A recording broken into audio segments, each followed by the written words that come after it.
Alors, je suis quelqu'un qui a à la fois reçu le don de l'écoute, encore que celui-là, il se travaille, et aussi celui de l'écriture. Et un peu à la fois dans ma vie, je l'ai mis au service de l'écoute de personnes endeuillées.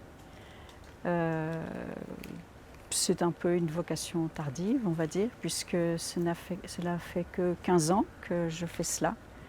Avant, j'ai été enseignante et puis mère au foyer.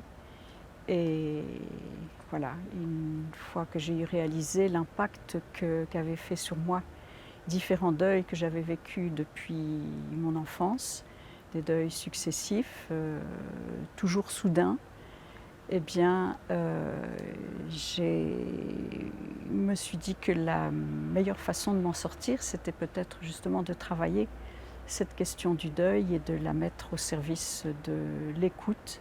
Oui, donc le premier deuil que j'ai vécu, c'est celui d'un frère, alors que j'avais 11-12 ans et que lui en avait 10. Donc on était très proches et je n'ai pas été mise au courant, bien qu'il était malade, de, de cette fin sûre et certaine de sa mort. Donc je n'ai pas pu lui dire au revoir, on dira.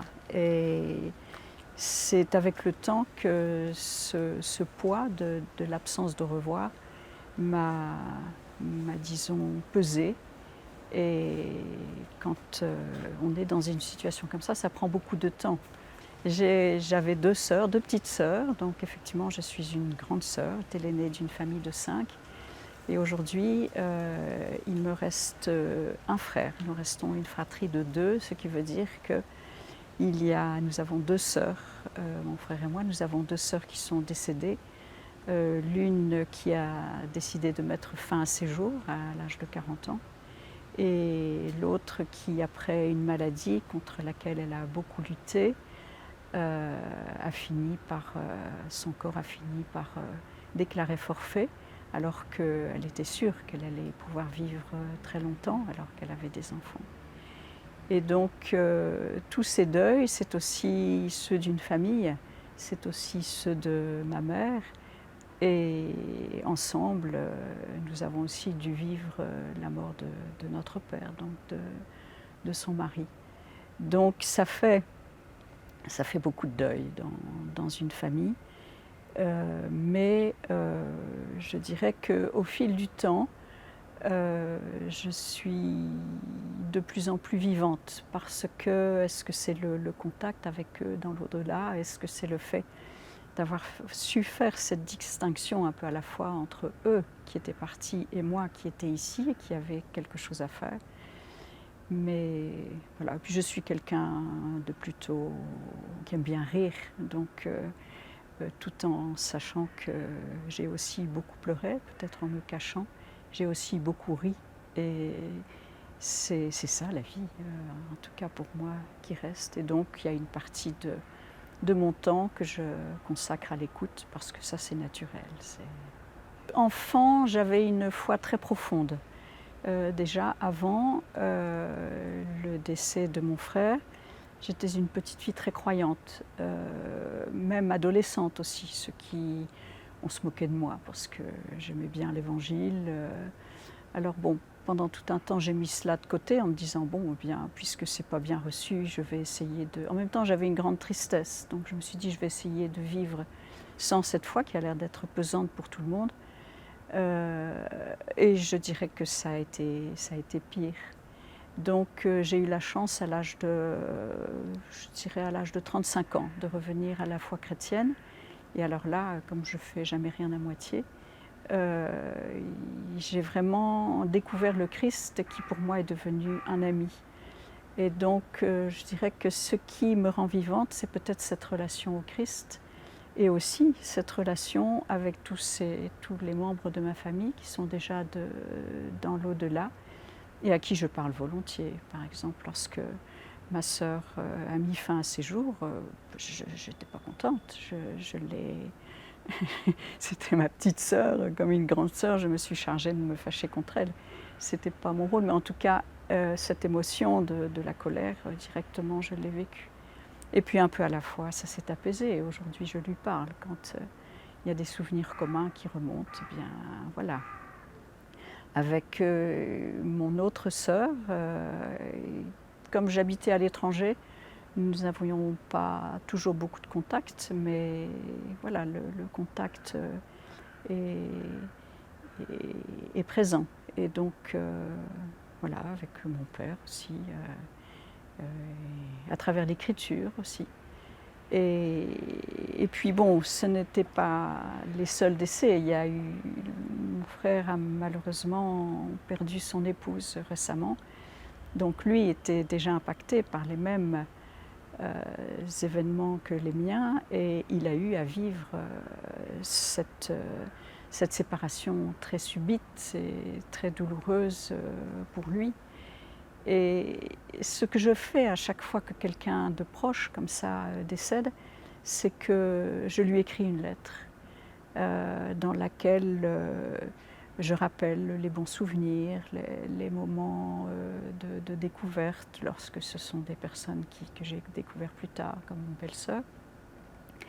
Et puis, bien, on a toujours quelque chose qui nous reste derrière dans la relation. Donc je lui demande pardon et puis je lui pardonne aussi parce que parfois il y a des choses qu'on n'a pas dites et qu'on aurait voulu dire. Voilà, le Covid aussi a frappé dans la famille de mon mari. Donc nous avons dû vivre ça en couple, le décès d'une sœur pour lui, sans avoir pu la revoir. Une autre de ses sœurs qui est décédée très subitement aussi. Ça, c'était ces quelques dernières années. Donc je dois dire que pendant ce temps où tous ces deuils se succédaient, c'était il y a 3 ou 4 ans, là j'ai dû arrêter d'écouter. J'ai vraiment fermé la porte de mon cabinet. J'ai dit non, maintenant c'est fini, je ne travaillerai plus. Et puis un jour, quelqu'un m'a demandé, il y a 2 ans, m'a demandé d'être écoutée. Justement après le livre que j'avais écrit, elle se disait, elle doit avoir de l'expérience, cette personne-là, je voudrais aller l'écouter. Je l'ai mis en garde en disant, je ne sais pas si je suis encore capable de le faire. Et en fait, ça s'est très bien passé parce que j'étais devenue très naturelle. Et pour finir, tout ce travail de psychologue, d'études que j'avais fait pendant plusieurs années, ça ne me sert plus de rien. C'est naturel, c'est une écoute de personnes qui pleurent, qui peuvent pleurer. Et voilà, c'est toujours de très belles rencontres. Je me disais, tiens, peut-être que du côté de la foi de mon enfance, il y a quelque chose à découvrir. Et c'est alors que, à travers l'Évangile, j'ai pu, disons, rencontrer le Christ comme un ami. Et ça permet de donner une présence à la vie intérieure. Tout ce frère qui avait disparu, avec qui je ne pouvais plus rien échanger, parce que curieusement avec lui, je n'ai pas de lien. Je sais qu'il est ailleurs, étant donné qu'il est mort enfant, je sais qu'il est bien. Il a été libéré d'une maladie qui lui faisait mal. Donc c'était mieux pour lui, son corps a lâché. Donc, mais j'ai dû continuer ma vie toute seule, et bien dans la foi au point de départ, et puis ensuite plus rien. Et donc une nuit, je dirais, mais que j'avais volontairement cherché en me disant il y a quelque chose qui ne va pas là dans surtout cette parole. Heureux ceux qui pleurent, ils seront consolés. Et moi, je n'étais pas consolée. Je me dis, ça fait quand même longtemps que ça dure là. Il sait que c'est pas vrai cette histoire-là. Et donc, pour moi, m'éloigner de la foi, c'était une attitude saine par rapport à ma vie intérieure. Mais je me suis aperçue qu'en m'éloignant, je perdais aussi cette capacité de réagir naturellement dans beaucoup de circonstances de la vie. Donc là, je m'étais épuisée. Alors, la prière, c'est une question que je me posais récemment. En fait, je dois dire que je ne sais pas ce que c'est que la prière. Mais j'ai un jour entendu ou lu, je pense que c'est Charles de Foucault qui dit prier, c'est penser à Dieu en l'aimant. Moi, je suis plus dans cette perspective. En fait, j'aime simplement.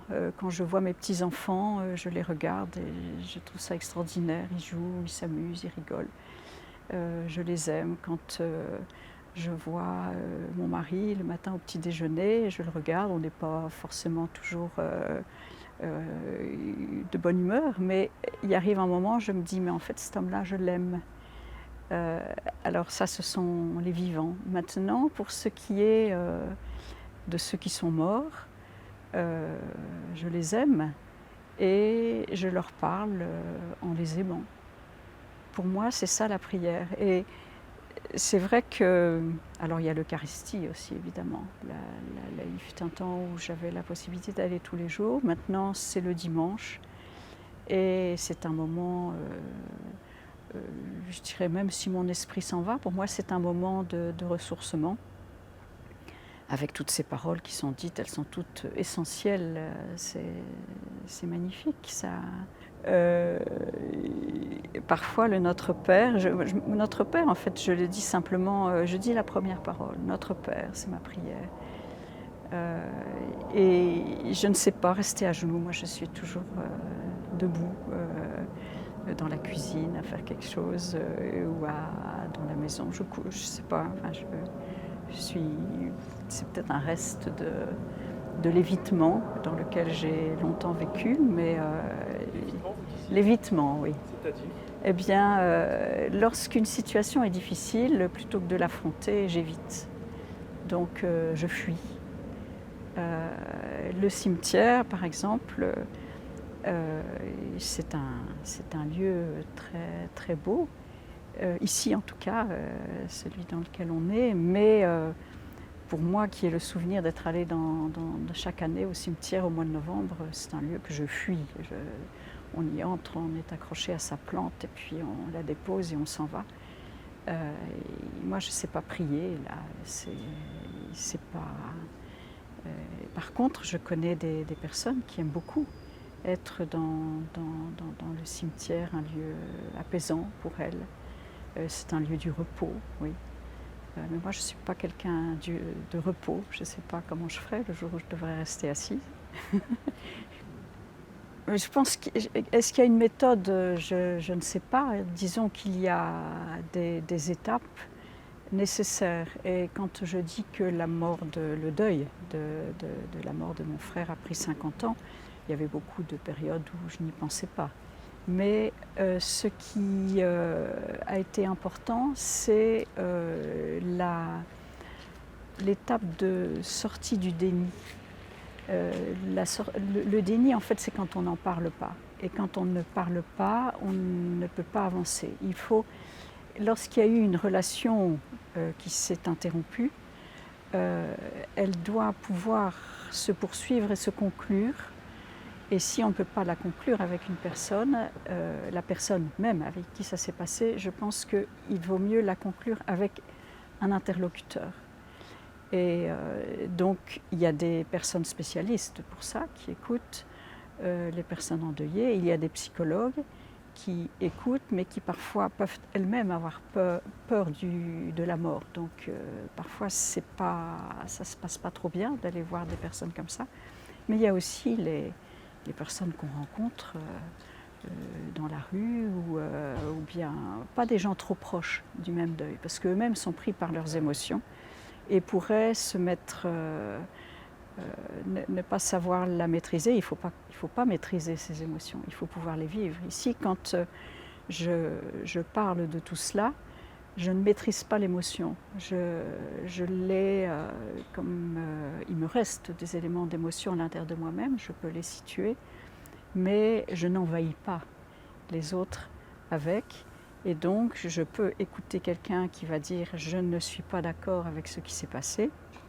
Et alors, en parlant, eh bien, à un moment, ils se disent on est sur un point où on va dire non, je n'accepte pas qu'il soit mort, ou bien non, non, non et non. Ce non plusieurs fois qui est le refus d'une situation inacceptable, qui est l'entrée dans la mort de celui qu'on aime, ce non, il est absolument, pour moi, nécessaire pour pouvoir, après, se dire « Eh bien oui, c'est vrai ». Et pour moi, je pense, moi j'ai mis 50 ans à dire ce non. C'est dans ce sens que, parce que ça n'est que 50 ans après que j'ai eu l'occasion de parler de cette situation à fond. Mais maintenant, je trouve que 50 ans, c'est un peu beaucoup. Donc, c'est pour ça que j'écris une lettre. Parce que une fois que j'ai écrit cette lettre qui est, je dois me mettre en retrait pendant 1 heure ou 2, et puis une fois que cette lettre est terminée, je la plie en 4, je la mets dans un tiroir. Il y a mon tiroir des adieux, en quelque sorte. Et alors, je peux repartir, même écouter quelqu'un d'autre.